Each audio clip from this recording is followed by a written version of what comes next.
Hello, nhau xong na, nhau xong cho xã đạt na. Cũng mới chạy khơi chờ nó cho bên sau na, nhau xong cho xã đạt na. Là bên sau khơi chờ na giờ. Cú nào chạy khơi chờ nó cho bên sau rồi.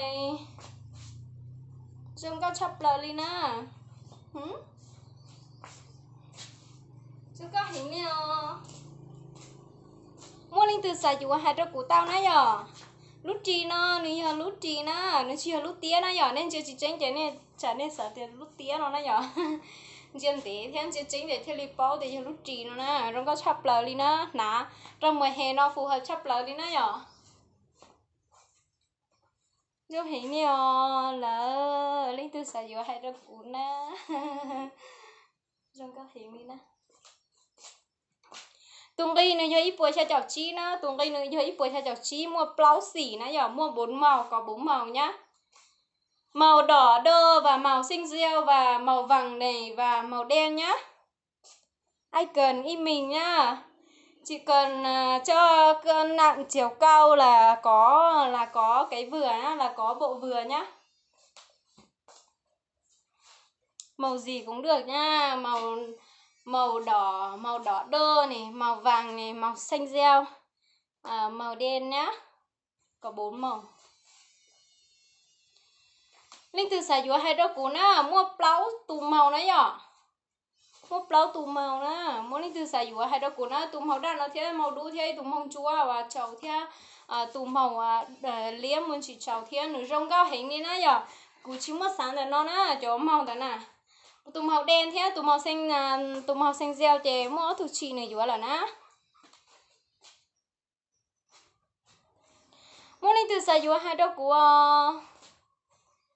ít chơi nó này ít bùa sa chảo chi na, ít chơi nó này ít bùa sa chảo chi, mua plau tù màu nó nhỏ, ý là lý của hai bota nó, mua linh từ xài dừa tù màu từ chơi hai đôi cú nó nhỏ,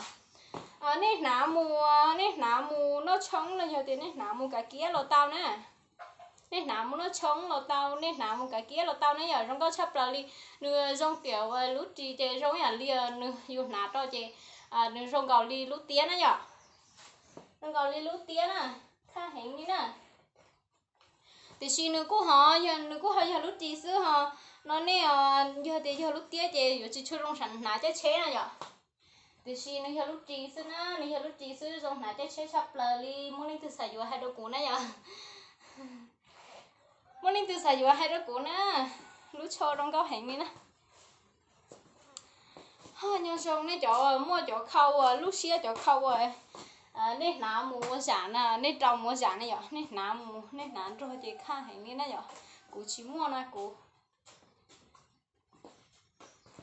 khá hình như nè giờ tiền cú cho dễ lên ná nước sôi muốn bỏ nước rong nè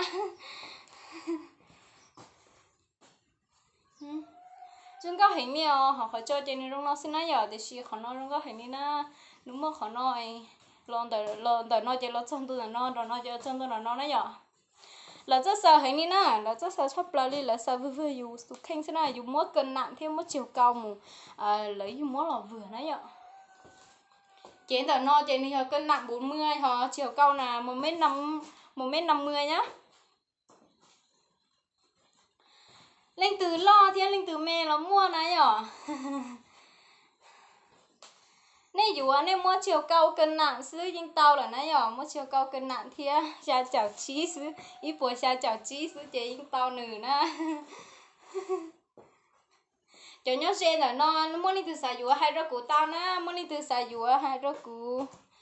cho nhớ đế chế mình chỉ nhớ này giờ cho nhớ xe chế chỉ nhớ ít thôi mẹ mua từ xài dừa hai rau củ cho nhớ trâu xã co mạ xã co tòng xã bá long chọn tới chị chỉ thấy không nhớ xí mẹ đi na giờ thì ít bùa xa chảo chí lên đó xem nó giờ họ cho nhớ để cho chị thì li ta khỏi nhớ xa xem nó vì thì cho nhớ trâu bá long co tòng chị của trường ra một đứa đã lúc chợ bạn mới nó giờ cho nhớ trâu co mạ tên đỡ chị thì nhớ trâu họ từ cái giờ thì xài vừa thì tôi vừa trâu đỡ lúc xã co mạ xã có mạng nó nhỏ lúc chợ đó nó nhỏ giờ thì vừa đó thằng đó thì chỉ ta nhét xí lên nó nhỏ vừa đó thời nó nú kia nó đợi xã có ma thì chỉ ta nhia đi nữa chỉ ta nhia xí đi nữa chỉ tao xài thì chỉ ta nhia vô chỉ không chả nó chúng cao hình nè muốn đi từ xài vô hai đứa của tao nè chúng cao thị sao cái gì nó chê tao lo ná nó chê sao có mua ó bộ tem bộ ha nhở vì thế nên trong ná nè mua bé màu nó chê tao ná ship lớn này mùa hè đi nó ná cho thống nó phù hợp chấp lời nó nhở muốn từ xài vô hai đứa của nè nhớ trong cho chờ đầu muốn đi từ xài vô hai đứa của nó nhở mua plau màu nè mua plau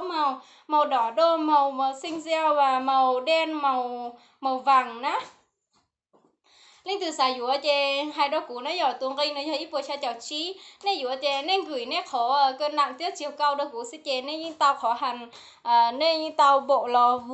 vừa nên tụ khen nó giờ lò hủ nên tụ khen nó giờ lấy từ xài dũa hai đứa cũ tao nè nhớ xong ra sợ đầu muốn lấy từ xài dũa chè hai đứa cũ tao nè nhớ xong nè